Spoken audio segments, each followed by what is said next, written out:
Bonjour à tous et bienvenue sur ma chaîne Pixel et Vecteur. Aujourd'hui on va parler de Photoshop et je vais vous montrer une petite fonction qui va vous permettre de faire des détourages d'objets assez, on va dire, immatériels comme le feu, l'air, les nuages, des choses comme ça. Et qu'on appelle la comparaison sur calque. Alors la comparaison sur calque, vous voyez ici j'ai deux calques. J'ai un nuage en dessous, voilà.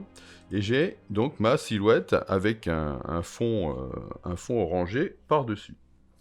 Et c'est même un objet dynamique. Donc vous voyez que bon, ça marcherait évidemment sans objet dynamique, mais voilà, je l'ai laissé en objet dynamique pour vous montrer que ça marche très bien avec un objet dynamique. Voilà, pour obtenir la comparaison sur calque, on va double-cliquer sur le calque du dessus. Ça paraît peu intuitif, mais c'est le calque du dessus qui va nous intéresser. Et je vais obtenir la fenêtre des styles de calque avec la comparaison sur calque. Ici, vous avez l'option gris et rouge, vert, bleu. On va rester sur gris pour l'instant. On verra dans une autre vidéo à quoi ça correspond les trois couleurs primaires. Voilà, l'idée elle est très simple. Vous allez avoir ce calque et vous allez voir le calque du dessous qui est donc le calque des nuages. Et là, vous allez avoir les blancs, les noirs et donc toutes les valeurs intermédiaires. L'idée, c'est que si vous êtes sur ce calque, si vous bougez les blancs, vous allez faire apparaître le calque du dessous dans les parties claires. Voilà. Vous voyez? Bon. Et même chose pour les noirs, je prends les noirs là, je vais faire apparaître le calque du dessous dans les parties noires. Bon, ça n'a aucun intérêt.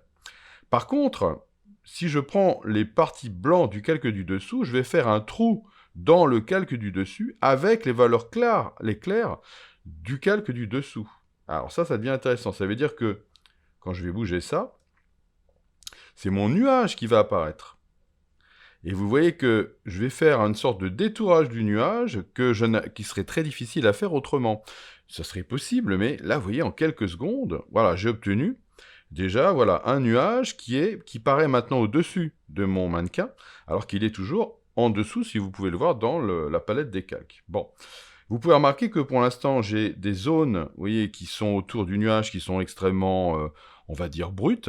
Et c'est pourquoi, au lieu de lui dire, on va prendre les valeurs 255 à 118, on va faire un trou dans l'image et on va faire apparaître le nuage. On va lui dire qu'on voudrait avoir une plage de couleurs qui va nous permettre d'être beaucoup plus doux.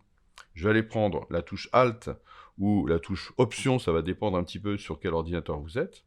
Et je vais bouger ça, oui, ça me coupe mon curseur en deux. Et là, vous voyez, maintenant, j'ai affaire à une plage de couleurs.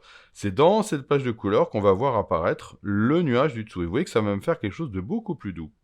Je vais bouger tout ça, et là, bien sûr, vous allez faire ça à l'œil, jusqu'à ce que j'obtienne quelque chose qui m'intéresse. Ce qui m'intéresserait, c'est d'avoir quelque chose, vous voyez, d'un peu immatériel, voilà, un peu comme ça.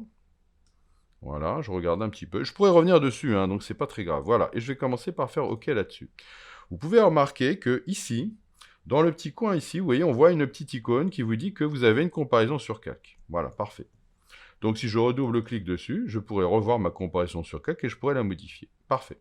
Bon, pour l'instant, ce qui m'intéresserait, c'est de me dire... Alors, je vais revenir sur le nuage, et je vais me dire que je ferais bien une transformation manuelle. Alors, voilà, je suis ici, vous voyez, je suis ici comme ça, je vais sur mon nuage, je fais une transformation manuelle sur mon nuage, et vous allez voir que quand je vais bouger, eh bien, le masquage continue de se faire. Super. Vous voyez que là, c'est quand même très intéressant. OK.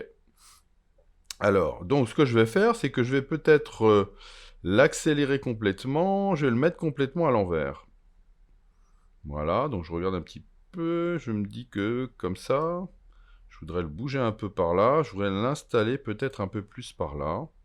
Si je l'agrandis encore un chouïa, je pourrais faire peut-être quelque chose un peu comme ça. Voilà, peut-être le refaire tourner encore un peu, voilà, vous voyez, j'obtiens... Vous voyez, regardez, un détourage tout à fait intéressant. Bon, mon nuage me paraît par contre trop blanc, j'aimerais bien le rendre un petit peu plus orangé. Là, par contre, vous ne pouvez pas mettre de calque de réglage, parce que ça déconditionnerait le fait que vous avez un calque au-dessus ou un calque en dessous. Donc ici, mon nuage, je vais être obligé de passer par les calques destructifs de réglage, et là, je vais aller faire une teinte de saturation, par exemple. Je vais me mettre en mode colorisé, pour obtenir, vous voyez, des nuages qui vont être un peu plus rouges. Voilà, vous voyez, je vais bouger la saturation. Vous voyez que là, je commence à avoir des nuages qui sont un peu plus intéressants. Avant, après. Vous pouvez remarquer qu'on voit aussi réapparaître là, un peu une partie de zone. C'est normal parce que je change la luminosité, donc je vais devoir changer mes réglages. Voilà. Regardez, je change un peu la luminosité pour obtenir quelque chose de plus intéressant. Voilà. Ça me paraît pas mal. Et là, vous voyez, qu'est-ce que je viens de faire? Eh bien, je viens simplement d'ajouter, vous voyez, je peux bouger mes nuages. Je viens d'ajouter des nuages, vous voyez, de faire un détourage qui était quand même vraiment très complexe, et de pouvoir comme ça venir installer des nuages dans mon image sans problème. Et bien ça, c'est grâce à cette fameuse comparaison sur calque qui se trouve ici, et que je peux double-cliquer à tout moment et revenir dessus pour éventuellement changer son rendu. Est-ce que je voudrais qu'elle soit encore un petit peu plus blanche ou pas, un peu plus transparente? Vous voyez, vous faites comme vous le sentez. Voilà, je vais la remettre un peu plus comme ça. Voilà. Donc vous voyez, c'est extrêmement pratique dans des cas comme ça, parce que ça va vous permettre de pouvoir détourer très rapidement, voilà, du feu aussi, donc de la fumée, des nuages, tout ce qui est un petit peu immatériel, un peu flou, un peu transparent, voilà. Et ben, vous pourrez le faire comme ça, de manière très rapide. Voilà, dans une autre vidéo, je vous montrerai aussi comment on peut utiliser cette comparaison sur calque, avec les couches rouge, vert, bleu, et aussi éventuellement comment on pourrait s'en servir aussi pour éventuellement s'en servir avec des calques de réglage. Mais on verra ça dans une autre vidéo. Voilà, bah, j'espère que ça vous a intéressé, et je vous dis à bientôt pour de nouvelles aventures sur Pixel et Vecteur.